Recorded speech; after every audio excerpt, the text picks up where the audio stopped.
How to initialize a NestJS server within NPM workspaces.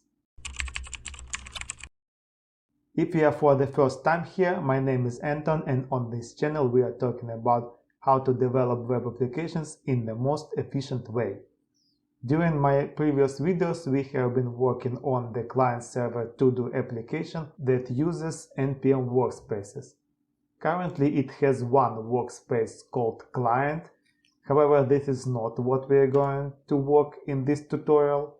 What we want to do now is to add a server part of our to-do application using NestJS as a separate workspace. If you are curious how we got to this configuration of the application with NPM workspaces, check out my video about NPM workspaces for React. This application is available on a public repository. The link to this code is also in the video description. Of course, when you check this out, don't forget to start this repository up. Now let's initialize our server. On the official website of the NestJS, they have installation instructions. The first thing they suggest us to do is to run this script in the terminal, which installs the NestJS CLI as a global package. So let's do that now. Oops.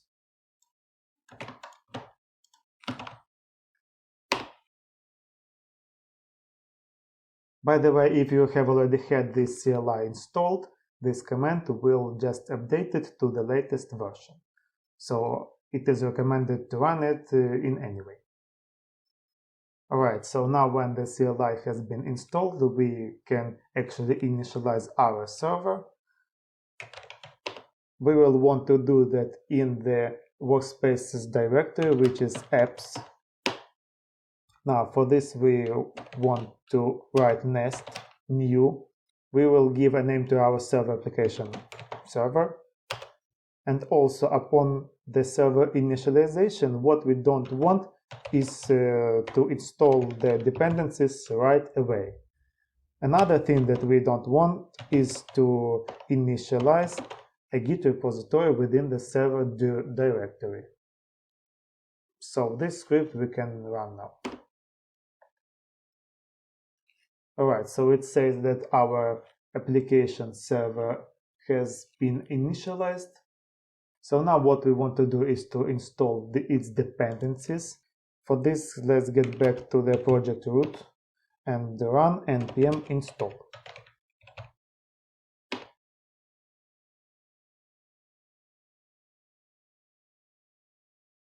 Alright, it says that we have 15 dependency vulnerabilities. Let's see if we can fix them right away.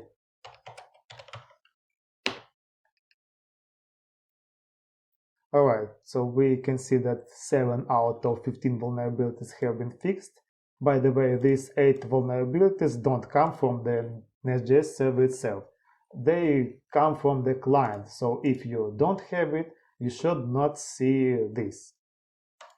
Alright, so the next thing we want to do is to add a gitignore file. Since we asked the CLI to skip the initialization of the Git repository, it didn't generate the gitignore file for us. So let's add one manually. First, what we want to ignore is the folder with compiled files, which is dist. Another thing that we are typically ignoring is the node modules. However, as you can see in our server workspace, the node modules has already been ignored. It is because we are ignoring it in our root gitignore. Although it won't hurt if we just duplicate it in our server gitignore as well. Now, after this, we should do some tweaks in the server package.json. First of all, to the package name, which is also the workspace name, we are going to add the scope. This will ensure that you are not going to have conflicts with third-party NPM packages.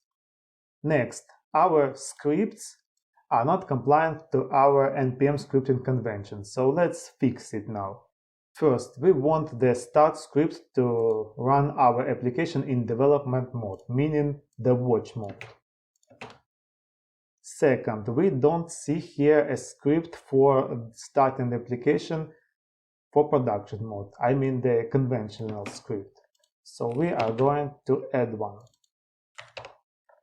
The same story for the script for single test runs.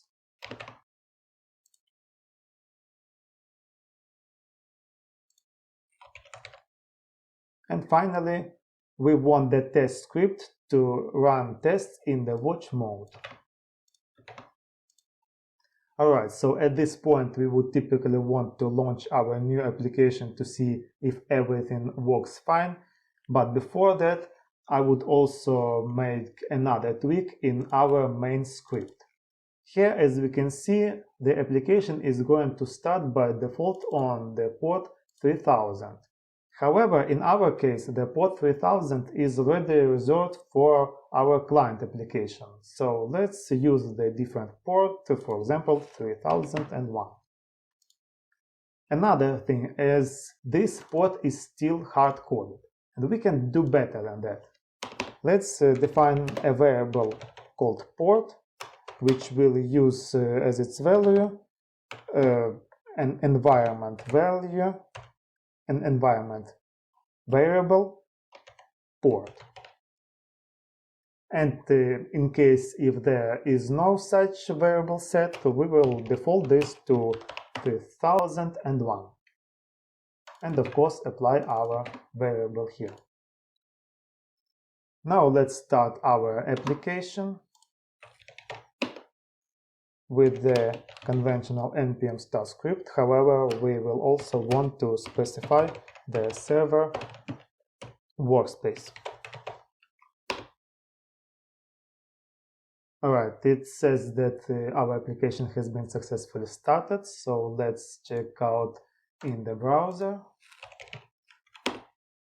Alright, on the port 3001 we can see there is an application running with the hello world text yielding.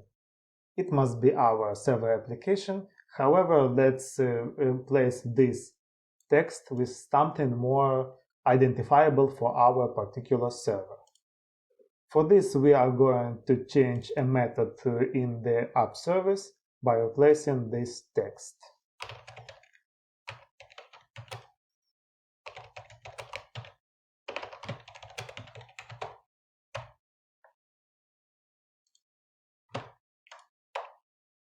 Alright, so now everything is working fine, so we will want now to commit this progress.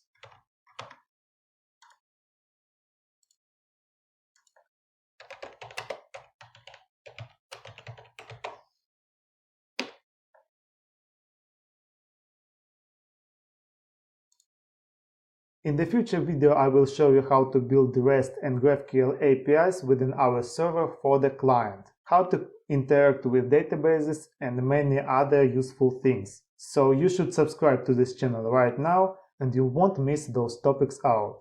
Also give your like to this video and leave your comment down below. My name is Anton, don't stop coding, don't stop growing.